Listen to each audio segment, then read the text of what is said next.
Good afternoon, ladies and gentlemen, and welcome to the October 25th, 2004 meeting of the Haltom City Council.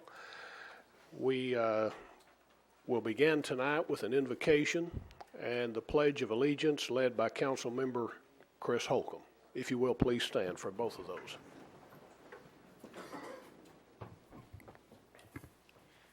Dear Heavenly Father, we thank you for this time that we have to come together as a city, dear Lord. I pray that you will be with us this evening as we embark on what lies ahead. We thank you for this right that we have to do this, Father. I pray that you will follow us all this evening to our respectful homes. Forgive us where we fail you, for it is in your name we ask these things. Amen. I pledge allegiance to the flag of the United States of America and to the republic for which it stands, one nation under God, indivisible, with liberty and justice for all. I want to begin tonight by noting that Councilmember Dale Clark is not present, and the reason for that, he was not able to get away from work. He is in a public safety position at DFW Airport, and they're shorthanded today.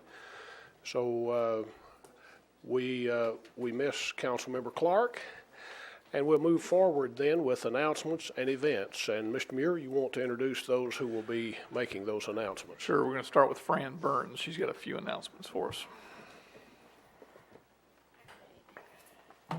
Thank you. Good evening. I have 4 things to talk about. Over the weekend, our Haltom City website, which is www.haltomcitytx.com, was down.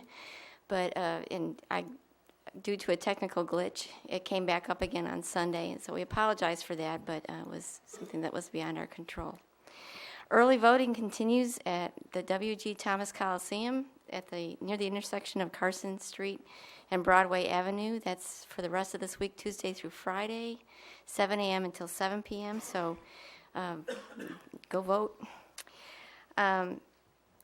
At the library this Saturday at 2 o'clock, Howling Halloween will take place, and this is a Halloween party for kids, safe, fun, lasts about an hour. Come in costume and enjoy refreshments and scary, not so scary stories. And then the last thing I have to share with you has to do with a Veterans Day ceremony on Saturday, November the 6th, beginning at noon. We're going to be dedicating a flagpole at the New Trinity Cemetery, which is located at the intersection of Northeast 28th Street and Beach Streets. We were approached by some veterans several months ago that were concerned that there's a flagpole there, but there has been no flag flown. Rarely has there been a flag flown. And the reason was because of the protocol requires that a flag flown during the night needs to be lit. So we were requested to raise some funds and install a light. And so we went ahead and did that. The bulk of the funds came from the American Legion here in Haltom City on Carson Street.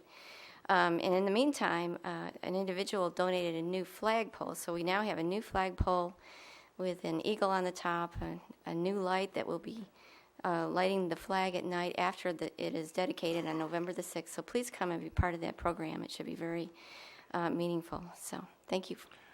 Fran, let me ask a quick question. Isn't there a church doing some things?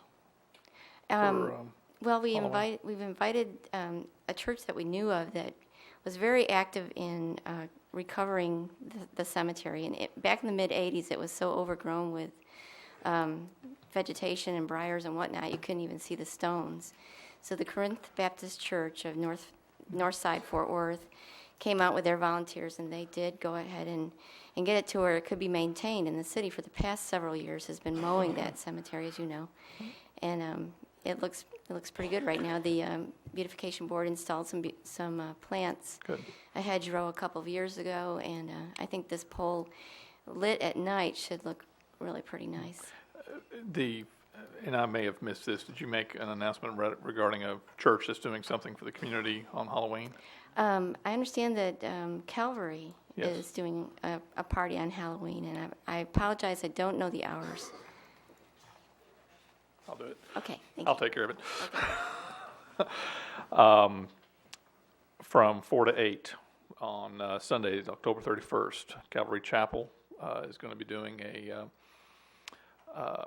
I guess what they're calling a Halloween alternative. I think a lot of communities call it fall festivals or something like that, but they're going to be doing something for the community.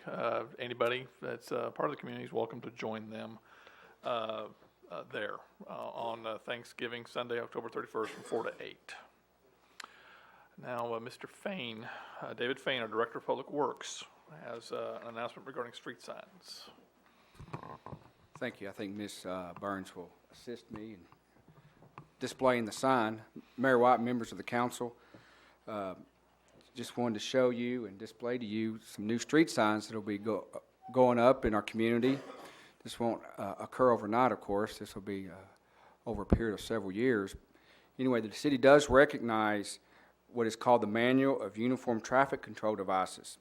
This is a guide that addresses street signage, specifies size, types of signs, colors, reflectivity, and that type of thing. And the manual has addressed a change in the signage for our street signs, which basically is a 6-inch letter on a 9-inch plate. This particular sign is in service in our new KB Home subdivision, and we just wanted to let you know this. Here again, it'll take place over a period of years as we identify these needs in our operating budgets. The city has until January of 2012 to come into compliance with our existing, or with the new signage. It addresses many things here again, as I said earlier. As an example, stop signs will go from 24-inch sign to a 30-inch sign. And here again, we've had 4-inch letters on our signs, or we've gone to 6-inch. And I guess this is helping those that have become visually impaired over the years, including myself. Yeah. So, anyway, just wanted to share this with you. If you haven't driven by there, it's amazing how much bigger the 2 inches gives it. It's really a much bigger sign. It's much easier to read, even for visually challenged people, as I'm getting to be. But it is a much bigger sign. It really is. And also, the reflectivity is wonderful. I know if you've driven down Denton Highway, south of 820, it's hard to pick up some of those signs as you're driving 45 miles an hour down that road. So you're going to be starting this with the main thoroughfares, right? That's correct. We're going to identify main thoroughfares in the community, and that'll take a couple years, and then we'll hit a certain section of the community each year for the next several years. Tom, Sure. could I ask David a question? Yes, please. Did those sign regulations came from state or county regulations, or new regulations? Here again, it's called the Manual of Uniform Traffic Control Devices, and the state of Texas recognizes this manual. Excellent, thank you. Okay, anything further? We move then to the Capital Improvement Status Report presented each month by our city manager. Thank you, Mayor.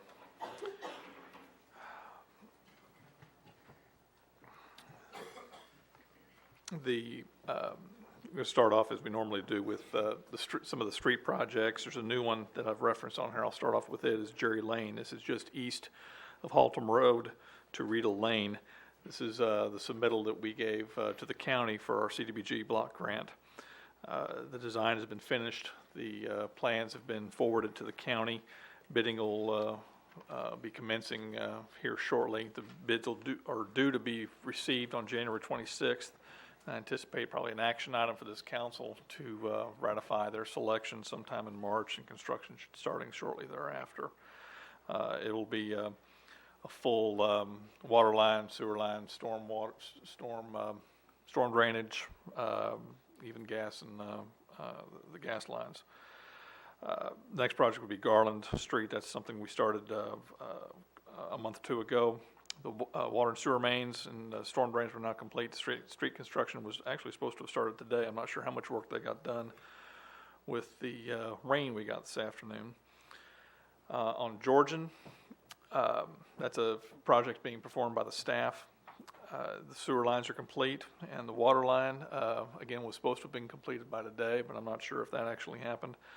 There was a glitch in that project, in that in our working in it, we've discovered that the gas lines have got some serious problems, and that TXU gas, or what is now going to be Atmos gas, has got to get in there and do some repair work on those lines, and scheduling them out there is going to prolong this project.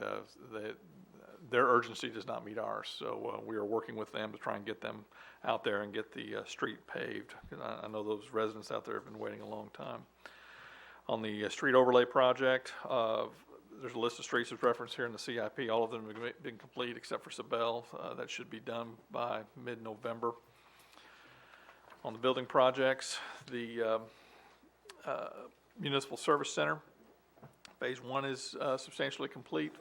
Phase 2, the fuel island is fully operational now. The electronic gate openers have been installed, and they're fully operational with 24-hour access.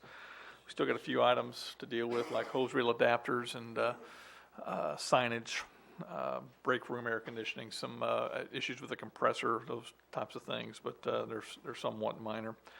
Phase 3, which is the storage building, has the structure is up, the sheeting is up, the trims have been installed, the interior metal wall liner's been installed, plumbing's been topped out, electrical's been roughed in, the overhead doors and the man doors are being installed right now.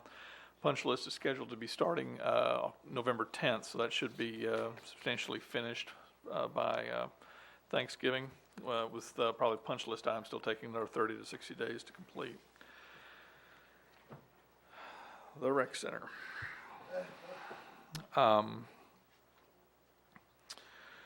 The contractor has been, as you know, we've done some leak detection work, and we forwarded that on, and things with the roof are actually progressing.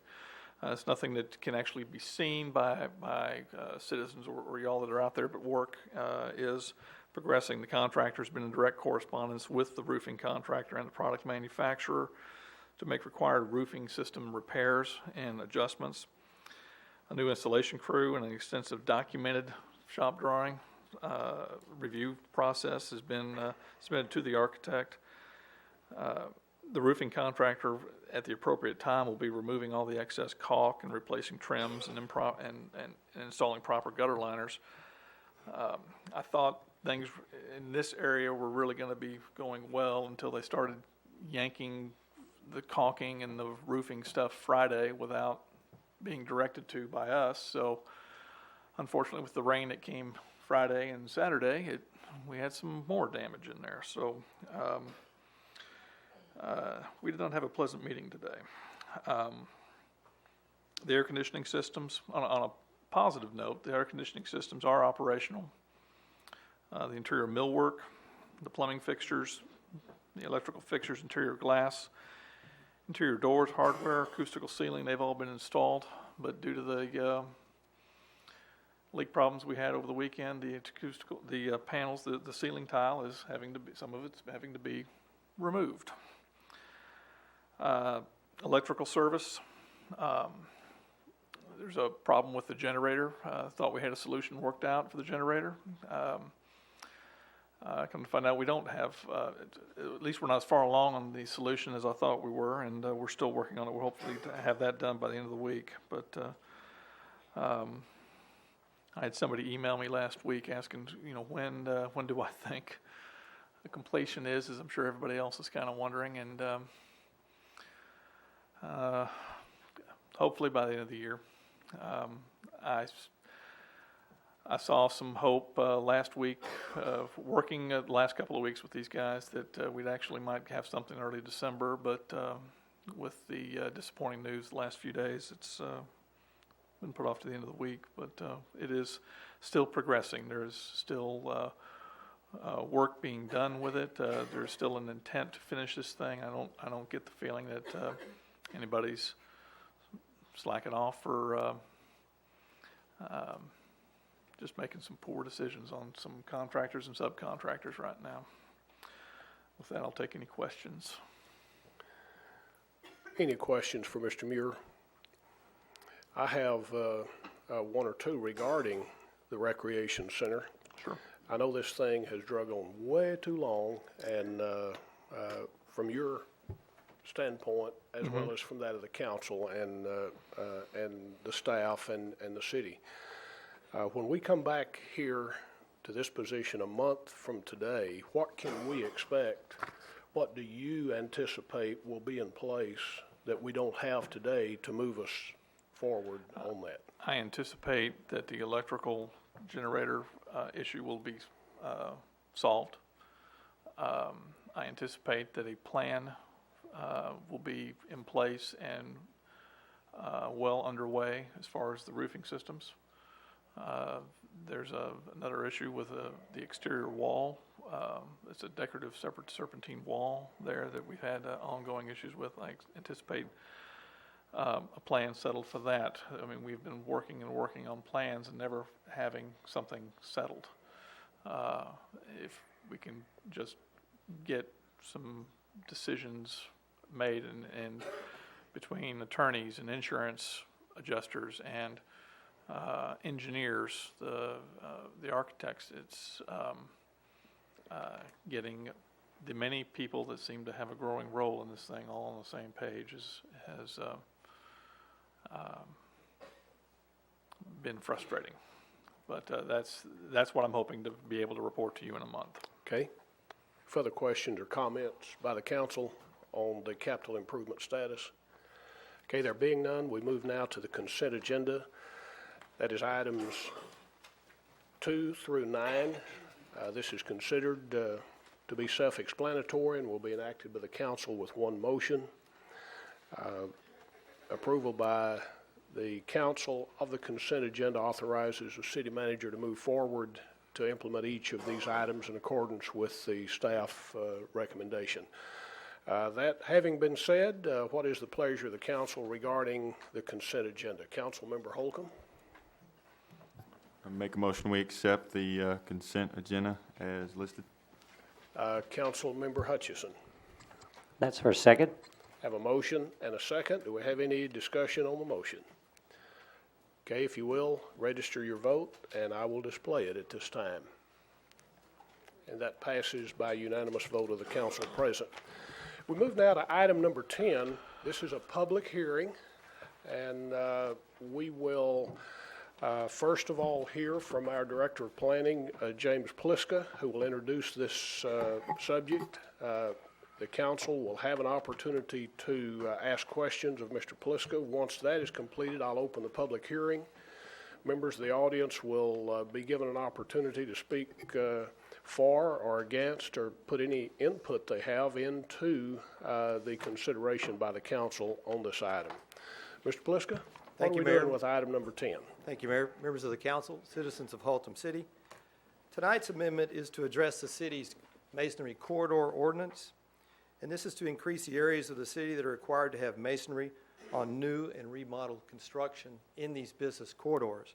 In tonight's amendment, we're discussing increasing the number of these corridors, and I'd like to briefly list the existing corridors as they appear in the existing ordinance, and that was Beach Street, and that was just north of Broadway Avenue. Haltom Road, that was north of Glenview Drive. Denton Highway, that was the entire length of Denton Highway through the city. Airport Freeway, or 121. Interstate 820, Western Center Boulevard, and Watauga Road. Those were existing masonry corridors that required 65% of exterior masonry for new construction or for remodel additions.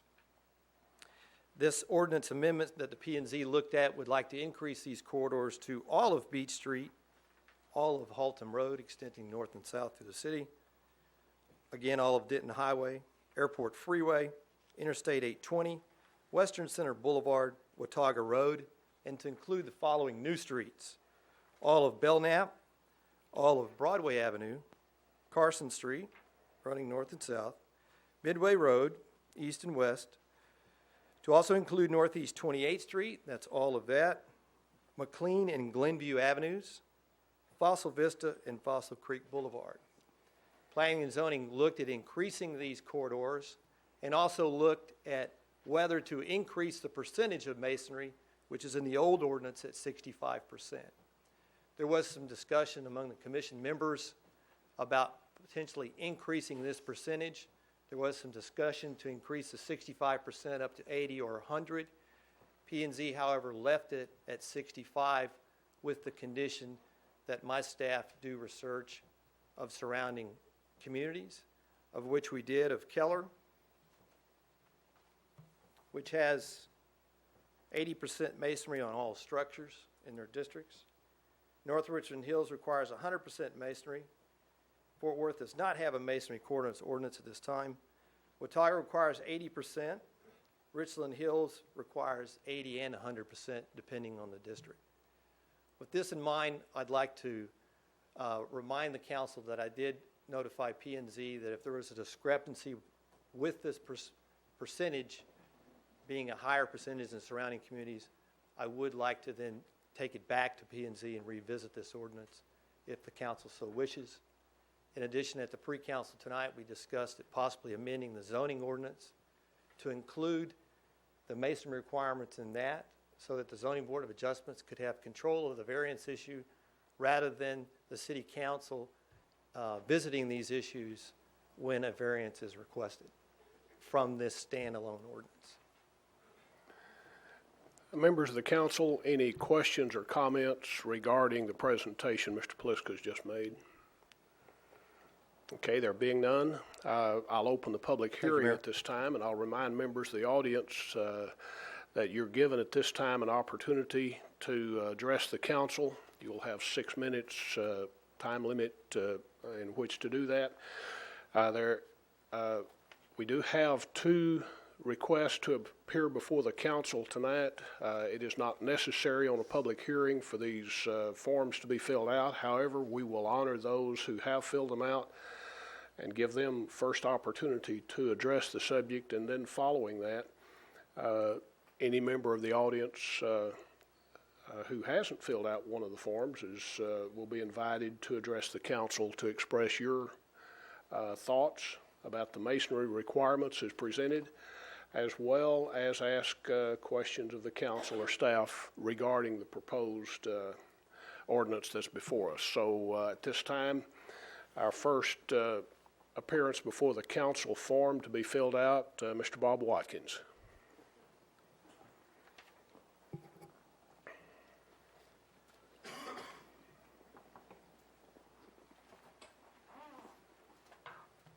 Bob Watkins, 6140 Blue Spruce Circle.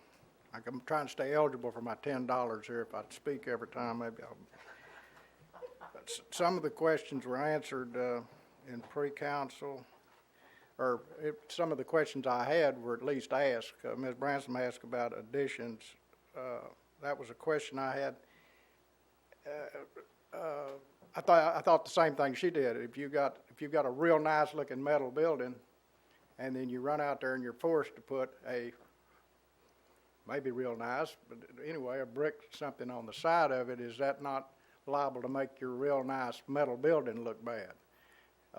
As long as there's a variance, a way to handle a variance on that, well, I suppose that'd be all right.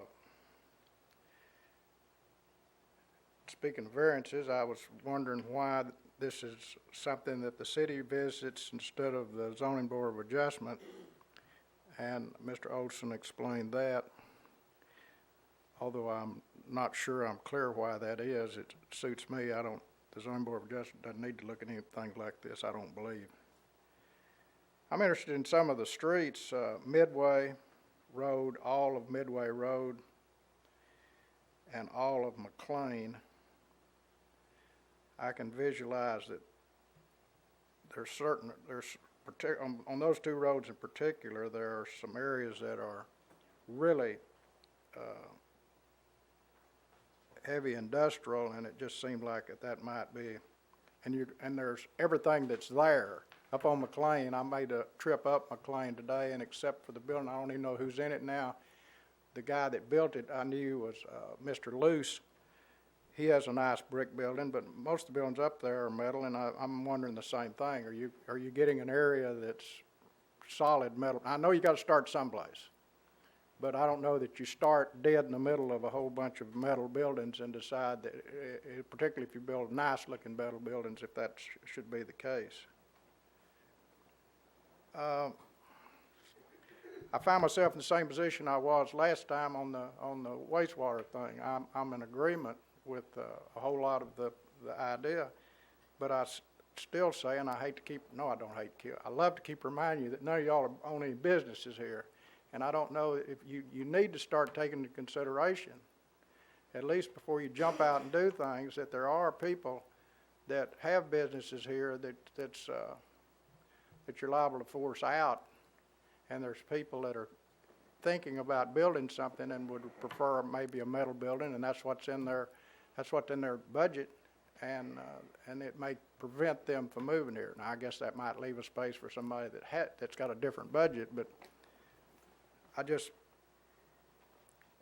haven't got a word for it. It's almost like warn you.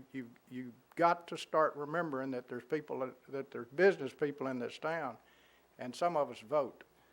And so it's not like it's just a bunch of outsiders. Now, a lot of them don't. But, I mean, a lot of them don't live here, and a lot of them that live here don't vote. But you can't just keep not even mentioning the effect that it's liable to have.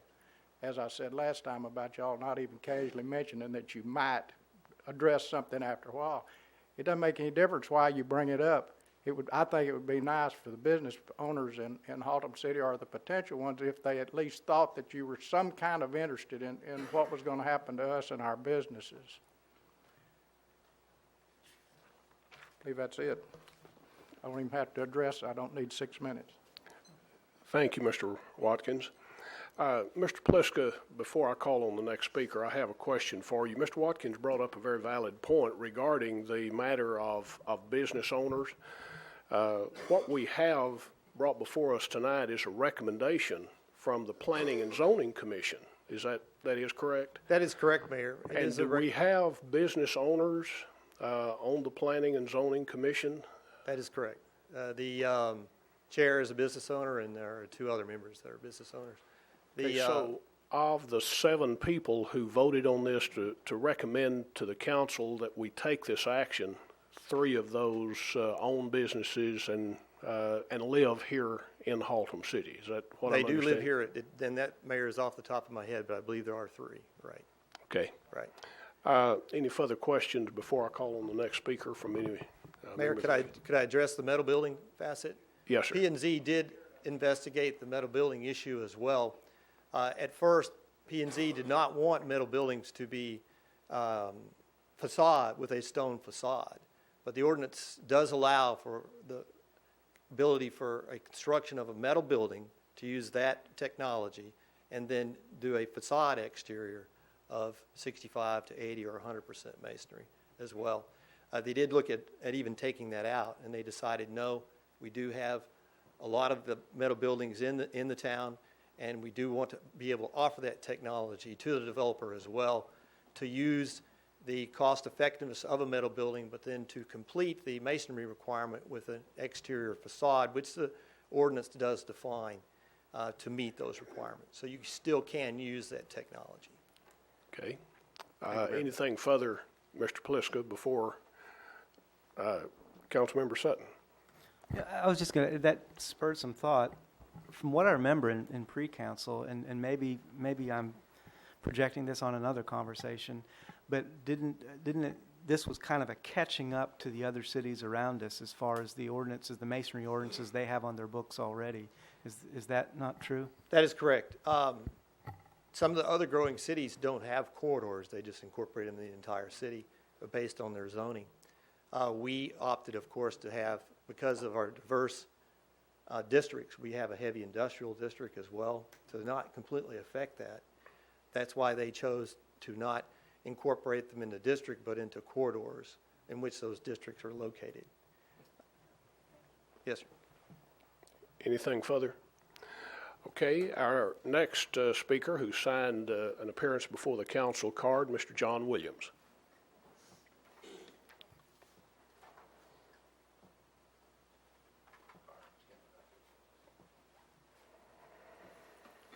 John Williams, 4609 Biscayne, Haltom City. Clarify something that was said earlier, Mayor. The members of the P&Z board are, there are 3 business owners on that, but only 2 of them vote. One of them's the chairman. The chairman doesn't vote unless there's a place of a tie, just like the mayor does. I had sent an email to the council earlier because And I want to thank Ray Eklund for HaltomCityCitizen.com, because if it hadn't been for his website, I wouldn't have known this was on the agenda, because I couldn't pull up the city's website. I sent an email to the mayor and council. I read an upcoming agenda that the masonry ordinance is to be amended. Can you each enlighten me on the amendment, what the amendment is and the reason for the amendment, and how you feel it should be amended? Thank you in advance. And I asked Mr. Clark for a special comment from him, because usually I don't get anything but just a brief message. I did get a message from Mr. Clark. Thank you for your inquiry. I will not be in attendance in Monday night's meeting, which didn't address any of those. I got one from Mrs. Branson, was very informative. Thank you, Ms. Branson, for the one you sent me.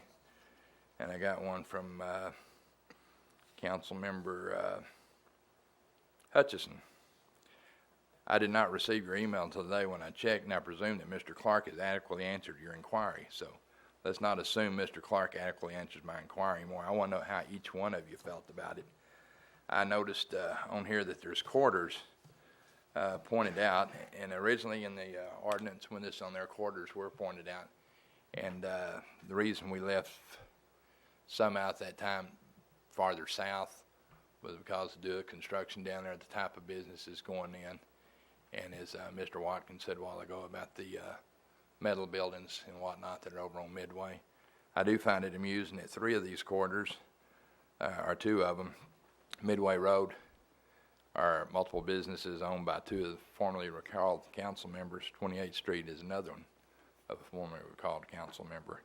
I don't have a problem with the 65% masonry deal. I have a problem with breaking it down and putting it in quarters. You either got to, and Mr. Pliska said earlier that some of the other cities, if you're going to contact the other cities and see why or what they have, find out also how come they have 100%, why it's all over and just not a quarter. Because if you say, well, Haltom City is unique, we'll be unique all our life if we don't start somewhere. I know that there's a piece of commercial property going in up on Highland Street right now. It's probably not going to be covered under this, but it's going to be a commercial piece of property built on a residential street because it slipped through the cracks. Now, my question, Mr. Pliska, and I guess y'all would be, is that property going to require to be masonry since it is visible from Belknap Street, which is one of the streets that's on here, or will it not be? And also, I'd like to know from Mr. Sutton, Mr. Holcomb, and Mrs. Reese as to why y'all would not return my email, and the mayor, as usual. Y'all can use part of my 6 minutes. Councilmember Holcomb. Thank you, Mayor. Regarding the emails, I know that you have sent various emails to me in the past, and I think for the most part, I have replied. The only thing I can say to this one is that we may have possibly checked the website at the same time, because I was unable to check my email for that same fact. So Okay. I do apologize, though. It's fine. And I'll make more effort in He has future. sent me some in the past.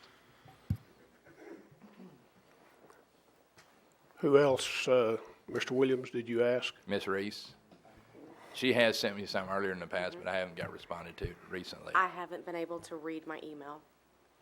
I did not know about your email until you just said something, so I'm sorry. Okay.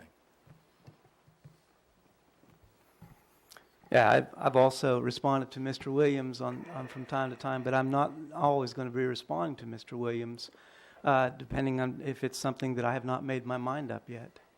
And in that case, Mr. Williams, you can, and I really feel like we're beginning to violate ethics here, because that's called polling the council members. Whenever you get an opinion on how they're going to vote or how they feel about something across all the council members, we were told from our attorney that that is not a good thing to do, and that can be something that gets us in ethical trouble. And so I will not always respond to you with something whenever I haven't made up my mind on an issue.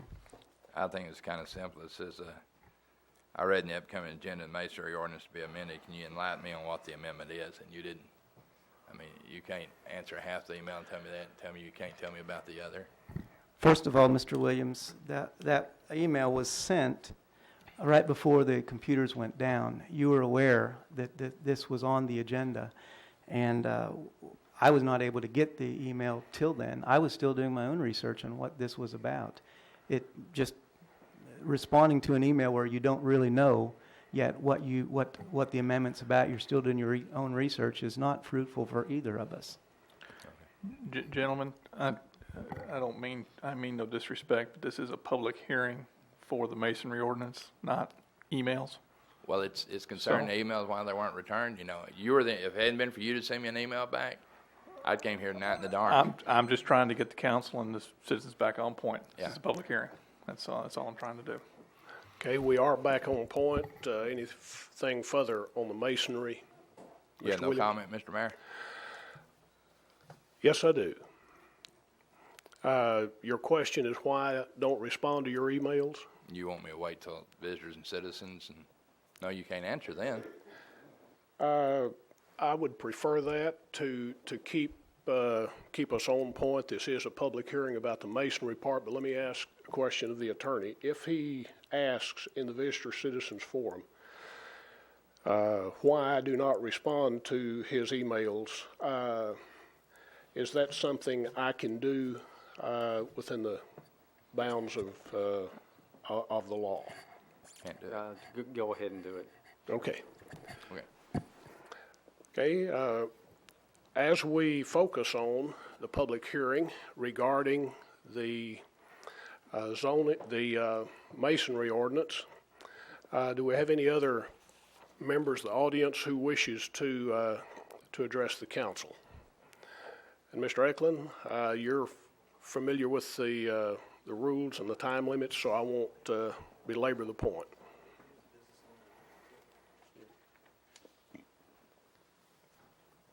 I do, Mr. Mayor. Pardon me. My name is Ray Eklund. I live at 2532 Oakwood Terrace. I just had a couple comments. One of the business owners on Carson Street had spoken to Mr. Pliska and staff.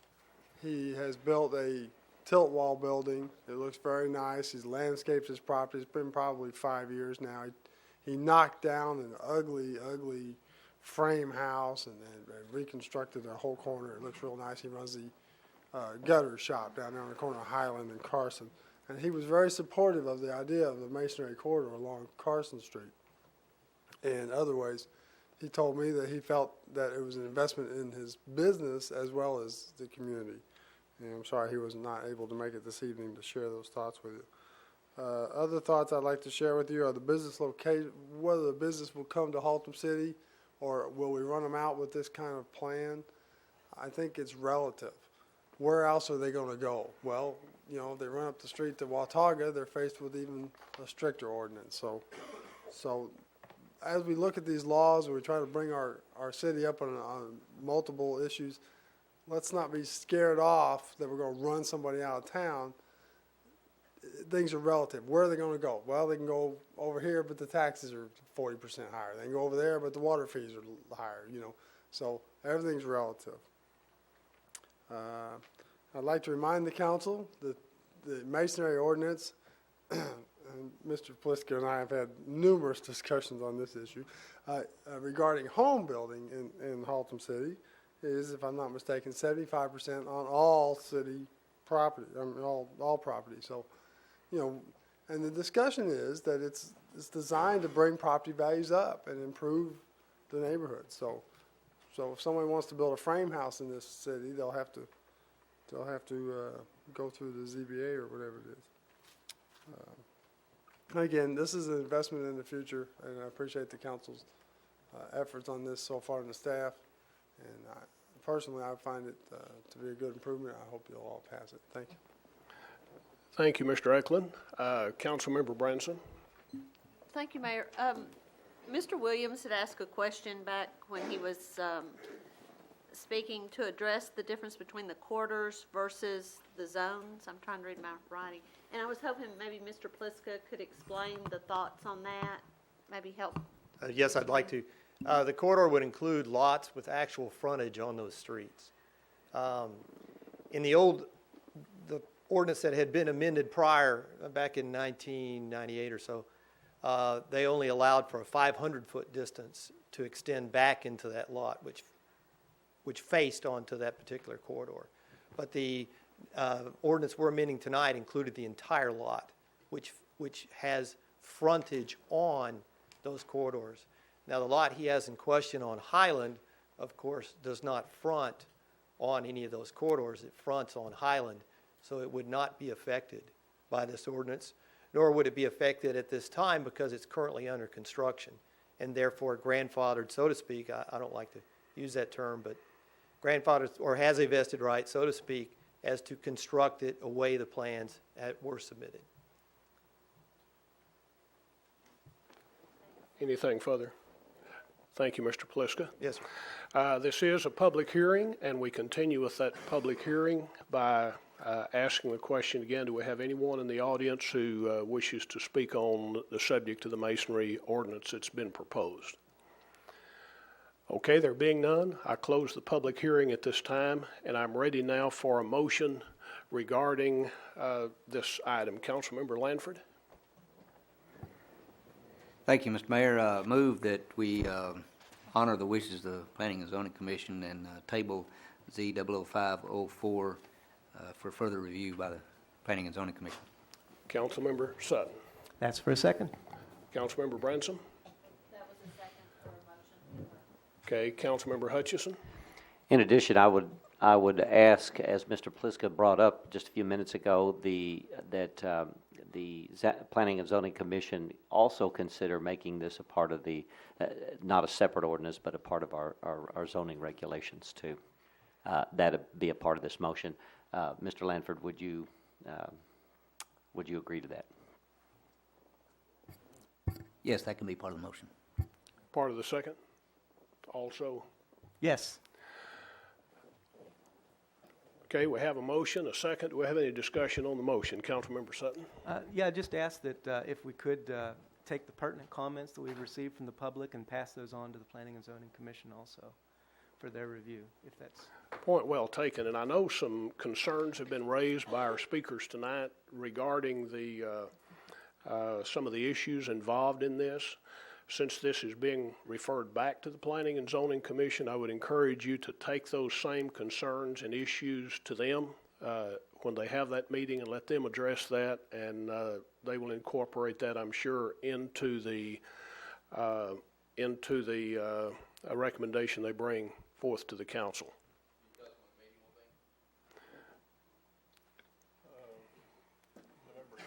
Yes, Mayor, we have a posted agenda for tomorrow night's meeting, so we will follow up with this. Would be the meeting, the next, I believe, November the 9th. Okay, November 9th. Councilmember Lanford, you had a comment before I call for the vote, I think. Yes, and this concerns the amended motion to have this possibly moved into the zoning ordinance itself. One of the issues that is problematic here, and I want to clarify this. I don't have any objections to making that part of the motion for Planning and Zoning to consider. But one of the issues there is going to be has some potential to be a contentious issue, and that is how do you apply this? And I think that's if we're not going to be the body that actually hears those issues. If we're going to push that off on the ZBA, I think the least the amount of responsibility we need to do is give them some direction. You know, I mean, because I'll tell you what generally will happen. I remember this happens with sidewalks all the time. Sidewalks come up and somebody comes up and says, "There's no sidewalks in this area. I don't want to build a sidewalk." And you do that, 20 times a year. Well, that's 20 pieces of sidewalk that could have been there that won't be there. But then if you say, okay, I don't care if there's sidewalks there already, you have to build a sidewalk. Well, now then, there's some sidewalks already there. And if you drive around the city, you'll see places where there's sidewalks out of nowhere because somebody had to build a sidewalk. But if you start there, then eventually, 20 years from now, you'll have some nice little sidewalks to walk. And so those are the kinds of issues that I believe are not appropriate for the ZBA to have to wrestle with. And they are appropriate for the city council to wrestle with.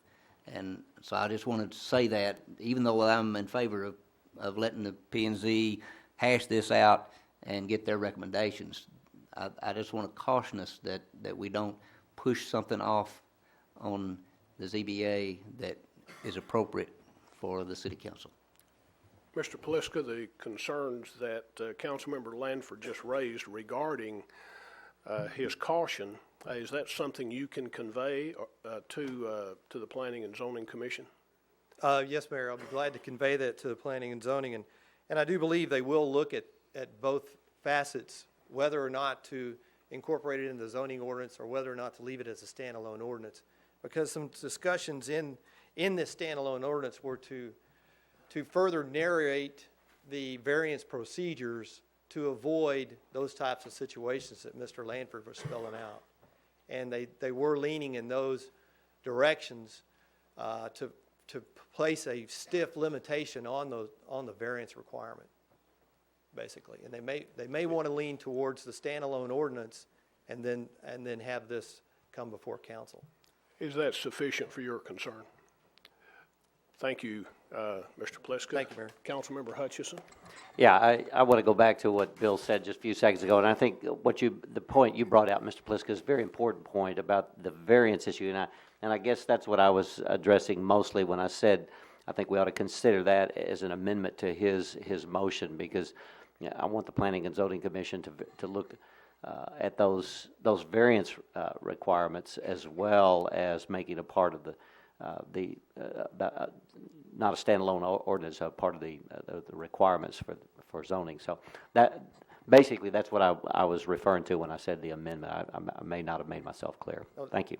That's correct. We can view it both ways, and it is possible. It would just simply be amending the development requirements and list then these corridors in each of the city's districts that are mentioned in this ordinance. So we will collectively look at both options, and then I'll bring it back to you. Okay, we have a motion and a second to refer this back to Planning and Zoning. There being no further discussion, if you'll cast your votes, I will display it at this time. And that passes by unanimous vote of the council present. We move now to the Visitor Citizens Forum, and to the City Secretary, do we have any, okay. I told Mr. Williams a moment ago he'd have an opportunity to ask his question, and if you will, I'll extend the courtesy at this time, Mr. Williams. Even though you haven't filled out Speaker's request card, we'll bypass that tonight, and but there is. I'd like to withdraw that on kind of ethics, because if I do that, it won't be fair to you to do it, because you cannot answer me and the visitors and citizens. Well, I believe the counselor said I could answer. He said he could, but according to the charter, you can't. Mayor, if you want to address a factual response, you can. I mean, it's up to you if you feel like you need to address the question, but typically we do not want to get into discussions between council members and citizens at the Visitors and Citizens Forum. It is established without specific postings, simply for them to bring items to our attention, and it is not a place on the agenda for us to respond or discuss with the citizens. It is merely to receive information from them. So your recommendation in regard to this specific question, why don't I answer his emails? What is the better? You can give a factual response if you care to, but okay. Overall, I don't want this council to get into a habit of responding to citizens' questions under the Visitors and Citizens Forum. Okay. With that, I would like to respond. I think Mr. Williams has raised a question, and I do want to respond with factual information. Mr. Williams, you are correct. I did not respond to this email today that you referred to, and I do not respond to your emails in general. And the reason I don't is I don't receive your emails. And the reason I don't receive your emails is I block your emails. And the reason I block your emails is the lack of respect that you continue to show in your emails for the office of mayor and the offensive way you refer to me as the mayor in your emails. You continue to refer to me, and I have as recent as 10 days ago on the 15th a copy of an email that was passed on to me. You continue to refer to me in the office I hold in your emails as the mayor, M-A-R-E, as in a female horse. That's the way you refer to the mayor and to that office. Now, that terminology and spelling is used for one of two reasons. One is ignorance. One doesn't know how to spell mayor. Or two, one chooses to use that term in an offensive manner to make fun of or to show disrespect for the office of mayor or the person occupying that position. I don't believe it's ignorance. The only person I know of to spell mayor, M-A-R-E, is a second grade boy. I had an opportunity to address the entire second grade class of one of our local elementary schools, and I received 31 thank you notes back from the students. Out of the 31, 30 of them addressed it to Mayor, M-A-Y-O-R, White, and only one, a young man named Joshua, spelled it M-A-R-E, Mr. Williams, as you spell that. And I know that you're not on an educational level with a second grade boy. That being the case, I know you choose to use this term and this spelling in an offensive manner to make fun of and to show disrespect to me personally and to the office I hold. Therefore, I will not respond to childish games involving name calling. I will not take any of your emails seriously, and I will not respond to any of them. As long as M-A-R-E, mayor, is your term of choice, my response of choice is that I will ignore your emails. When you cease to use that offensive terminology, I will unblock your emails, and I'll be glad to respond to them promptly, courteously, and in a forthright manner, as I do with every other citizen. That is my statement. You're getting 3 emails, the very top of it. Does it say mayor? I'm sorry, I'm not hearing what you were saying. The very top of that on the email, can you spell mayor for me? M-A-Y-O-R. And to clarify, a mare being a female horse, a mare is a horse 2 years older or that's been bred. Otherwise, it's a filly.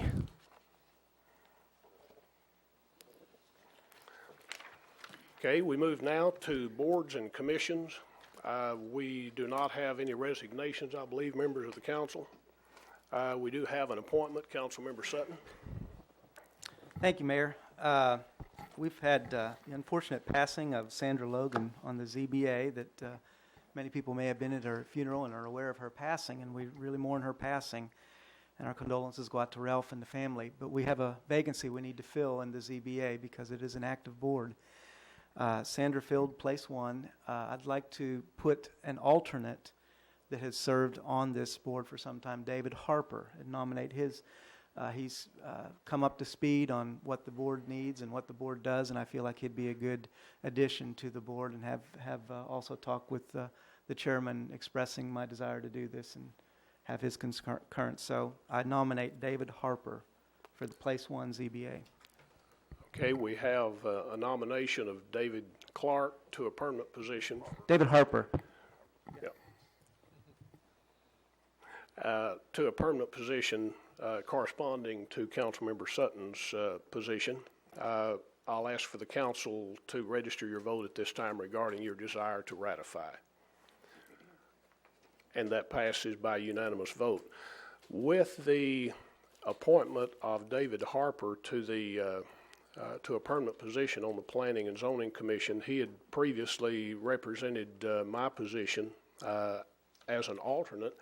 I do not have anyone to bring forward at this time, but I will bring that forward at the next council meeting to appoint an alternate. We move now to item number 13, the excused absence of council members. Councilmember Clark, as we mentioned earlier, is not here because of a public safety job that will not allow him to, do I need to?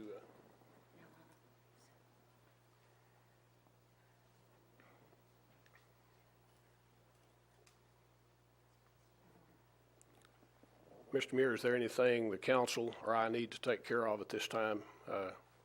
Okay.